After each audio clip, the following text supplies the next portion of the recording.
আসসালামু আলাইকুম। কথা নাহিয়ান স্বাগত জানাচ্ছেন টিভির দেশের খবরে। শিরোনাম দেখছিলেন, এবার নিয়ে যাচ্ছি পুরো খবরে। নাটোরের সিংড়ায় টানা বর্ষণে আত্রাই নদীর শহর রক্ষা বাঁধের ওয়াকওয়ে ধসে গেছে। এর ফলে নদী তীরবর্তী বাসিন্দারা পড়েছেন ভোগান্তিতে। স্থানীয়রা জানায়, টানা বর্ষণে সিংড়া পৌর এলাকার গোডাউনপাড়া মহল্লায় আত্রাই নদীর শহর রক্ষা বাঁধের ওয়াকওয়ের নিচের মাটি সরে অন্তত 15 ফিট রাস্তা ধসে পড়ে। এর ফলে ওই পথে চলাচলকারী নদী তীরবর্তী বাসিন্দারা পড়েন ভোগান্তিতে। নাটোর পানি উন্নয়ন বোর্ডের নির্বাহী প্রকৌশলী রিফাত করিম জানিয়েছেন, ওয়াকওয়ে ধসে গেলেও নদীর গাইড ওয়াল অক্ষত রয়েছে। প্রধানমন্ত্রীর পক্ষ থেকে ভারী বৃষ্টিতে ক্ষতিগ্রস্ত চট্টগ্রাম, রাঙামাটি, বান্দরবান ও খাগড়াছড়ি জেলায় আর্থিক অনুদান দেয়া হবে বলে জানিয়েছেন ভূমি ও পার্বত্য চট্টগ্রাম বিষয়ক প্রতিমন্ত্রী মীর মোহাম্মদ হেলাল উদ্দিন। দুপুরে চট্টগ্রাম সার্কিট হাউসে ব্রিফিংয়ে তিনি এই কথা জানিয়েছেন। প্রতিমন্ত্রী বলেন, টানা বৃষ্টিতে ক্ষতিগ্রস্ত মানুষের দুর্ভোগ লাঘবে সরকারের পক্ষ থেকে তাৎক্ষণিক সহায়তা কার্যক্রম চলছে। ক্ষতিগ্রস্ত পরিবারগুলোর পাশে দাঁড়াতে জেলা প্রশাসনের মাধ্যমে অনুদান বিতরণ করা হবে। চট্টগ্রামের বিভাগীয় কমিশনার ডক্টর জিয়াউদ্দিন, জেলা প্রশাসক মোহাম্মদ জাহিদুল ইসলাম মিয়া, চট্টগ্রাম উন্নয়ন কর্তৃপক্ষের চেয়ারম্যান বেলায়েত হোসেন, ওয়াসার এমডি প্রকৌশলী জানে আলম সেলিম ব্রিফিংয়ে উপস্থিত ছিলেন। প্রকৃতি বাঁচিয়ে উন্নয়ন কার্যক্রম এগিয়ে নেবার তাগিদ দিয়ে প্রধানমন্ত্রী তারেক রহমান বলেছেন, পরিবেশ রক্ষায় কঠোর অবস্থানে থাকবে সরকার। বসবাসের অনুপযোগী শহরের তালিকায় ঢাকা বিশ্বের তৃতীয় স্থানে থাকার বিষয়টি গুরুত্বের সাথে নেওয়ার আহ্বান জানিয়েছেন তারেক রহমান।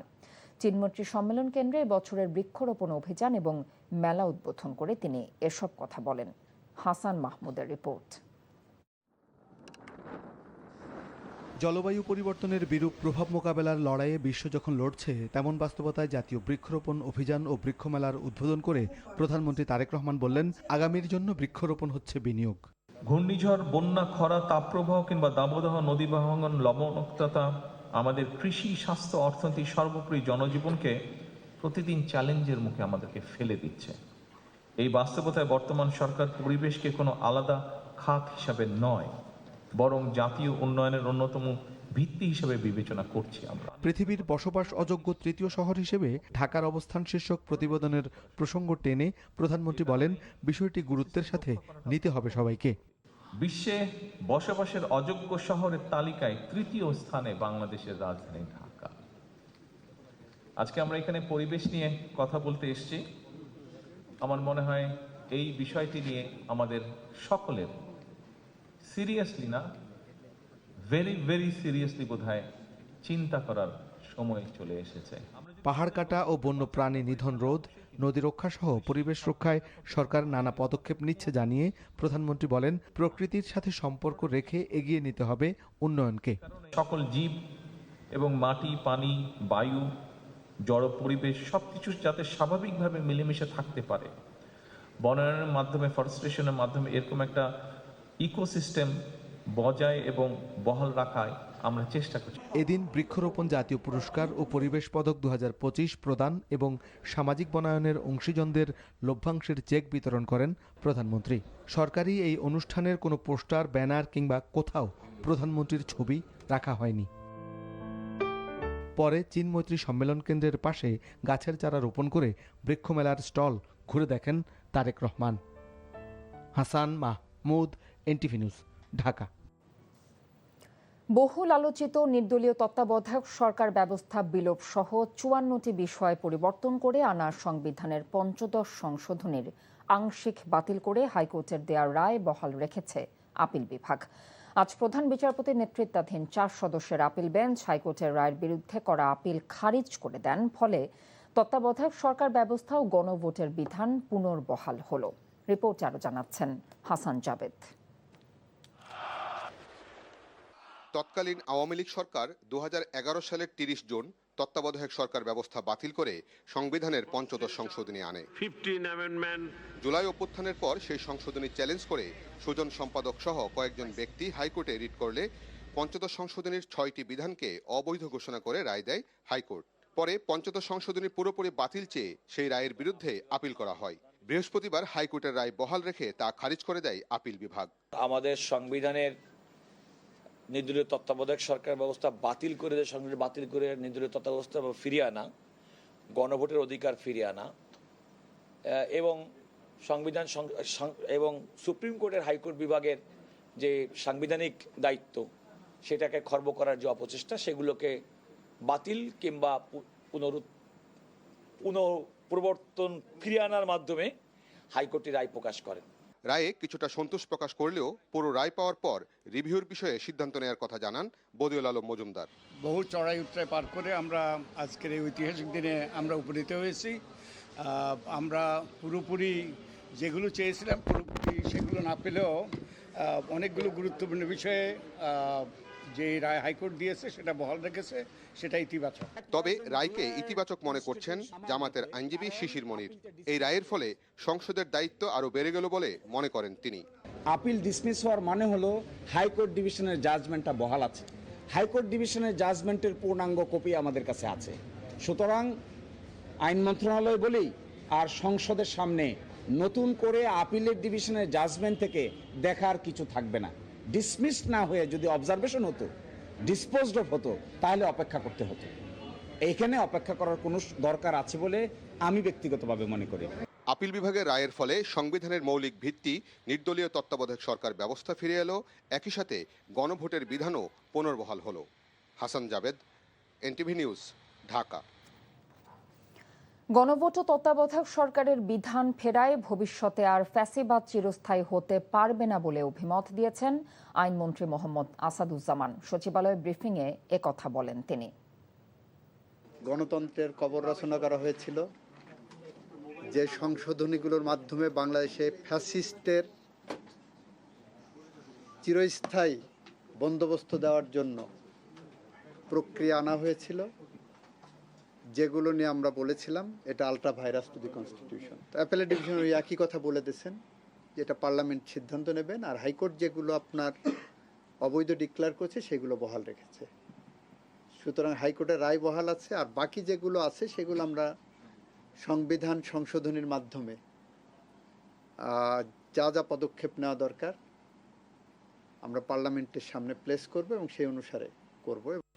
অগণিত দর্শকের আশা আর ভালোবাসা নিয়ে 23টি বছর পার করে 24-এ পা রাখল এনটিভি। সারা দেশে জমকালো আয়োজনে পালিত হয়েছে এনটিভির জন্মদিন। বিস্তারিত দেখুন জীবন আহমেদের ডেস্ক রিপোর্টে। কোনো দল বা গোষ্ঠী নয়, জনগণের মুখপাত্র হয়ে বস্তুনিষ্ঠ সংবাদ প্রচার করে এগিয়ে চলছে এনটিভি। তাই তো শত প্রতিকূলতা পেরিয়ে 23 বছর পার করল দর্শক নন্দিত চ্যানেল এনটিভি। ময়মনসিংহে নানা আয়োজনে উদযাপিত হয়েছে এনটিভির 24 বছর পদার্পণ অনুষ্ঠান। ময়মনসিংহ প্রেস ক্লাবে আয়োজিত অনুষ্ঠানমালায় নানা শ্রেণীর পেশার মানুষ এনটিভির বর্ষপূর্তিতে ফুলেল শুভেচ্ছা জানান।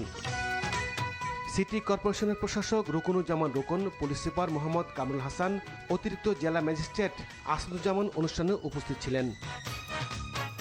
সিরাজগঞ্জে জমকালো আয়োজনে পালিত হয়েছে এনটিভির জন্মদিন। প্রেস ক্লাব হলরুমে কেক কাটা অনুষ্ঠানে উপস্থিত ছিলেন বিএনপির কেন্দ্রীয় নির্বাহী কমিটির সদস্য সাইদুর রহমান বাচ্চু সহ বিভিন্ন রাজনীতি ও সামাজিক সংগঠনের নেতারা। শেরপুরে আনন্দঘন পরিবেশে উদযাপিত হয়েছে এনটিভির প্রতিষ্ঠাবার্ষিকী। প্রেস ক্লাব মিলনায়তনে এনটিভির প্রতিষ্ঠাবার্ষিক উপলক্ষে আলোচনা সভা শেষে কেক কাটা হয়। নানা শ্রেণী পেশার মানুষ এনটিভিকে শুভেচ্ছা জানিয়ে তার উত্তরোত্তর সাফল্য কামনা করেন। কেক কাটা আলোচনা সভা বর্ণাঢ্য আয়োজনে খাগড়াছড়িতে এনটিভির জন্মদিন পালিত হয়েছে। প্রেস ক্লাব মিলনায়তনে প্রতিষ্ঠাবার্ষিকীর কেক কাটেন জেলা প্রশাসক আনোয়ার সাদ। পটুয়াখালীতে অন্যরকমভাবে পালিত হয়েছে এনটিভির প্রতিষ্ঠাবার্ষিকী। জেলার দক্ষিণবঙ্গ বৃদ্ধাশ্রমের প্রবীণদের সাথে নিয়ে কেক কেটে দিনটি উদযাপন করা হয়। জামালপুরে এনটিভির 24 বছর পদার্পণ উপলক্ষে আলোচনা সভা ও কেক কাটা হয়। জেলা প্রেস ক্লাব মিলনায়তনে অনুষ্ঠানে নানা শ্রেণী পেশার মানুষ উপস্থিত ছিলেন। কেক কাটা আলোচনা সভা ও বর্ণাঢ্য র্যালির মধ্য দিয়ে হিলিতে পালিত হয়েছে এনটিভির 24 বছর পদার্পণ অনুষ্ঠান। জীবন আহমেদ, এনটিভি নিউজ ডেস্ক। চুয়াডাঙ্গায় শিক্ষার্থীকে শাসন করার জেরে স্কুলের প্রধান শিক্ষিকাকে লাঞ্ছিত করার অভিযোগে দায়ের করার মামলায় একজনকে গ্রেফতার করেছে পুলিশ। বুধবার দুপুরে চুয়াডাঙ্গা পৌর এলাকার ফার্মপাড়া সরকারি প্রাথমিক বিদ্যালয়ে এই ঘটনা ঘটে। ঘটনাটি গণমাধ্যম ও সামাজিক যোগাযোগ মাধ্যমে ভাইরাল হয়। সিসিটিভি ফুটেজে দেখা যায় এক শিক্ষার্থীর অভিভাবক বিদ্যালয়ের প্রধান শিক্ষিকা কাবেরী করিমের সঙ্গে কথা বলছিলেন। এক পর্যায়ে প্রধান শিক্ষিকাকে চড় থাপ্পড় মারে ওই অভিভাবক। অফিসে উপস্থিত কয়েকজন এগিয়ে এসে ওই অভিভাবকদের রুম থেকে বের করে দেন। এ ঘটনায় ভুক্তভোগী প্রধান শিক্ষিকা বাদী হয়ে মামলা দায়ের করেন। মামলার পর ছাত্রীর মা মিতালী খাতুনকে গ্রেফতার করে পুলিশ।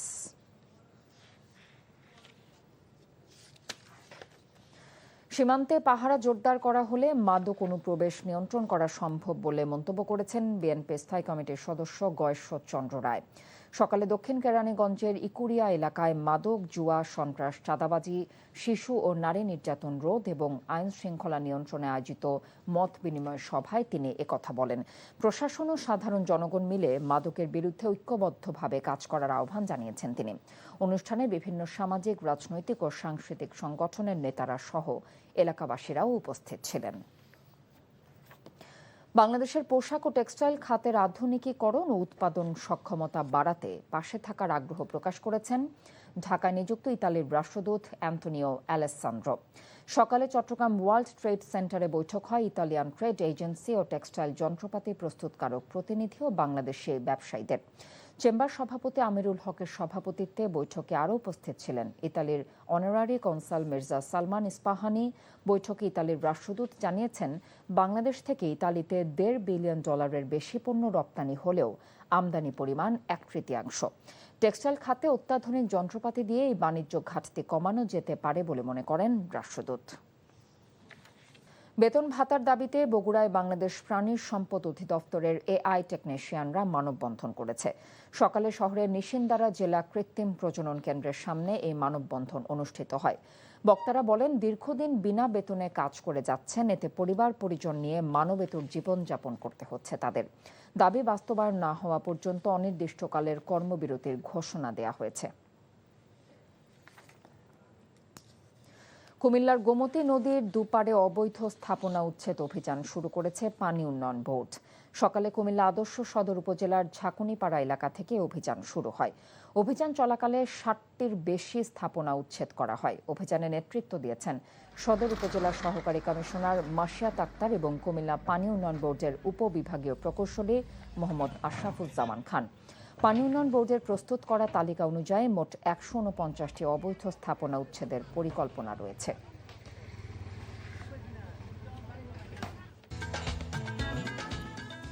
এ ছিল এনটিভির দেশের খবরে। এই খবরের ভিডিও সহ আপডেট জানতে ভিজিট করুন এনটিভি অনলাইন www.ntvbt.com।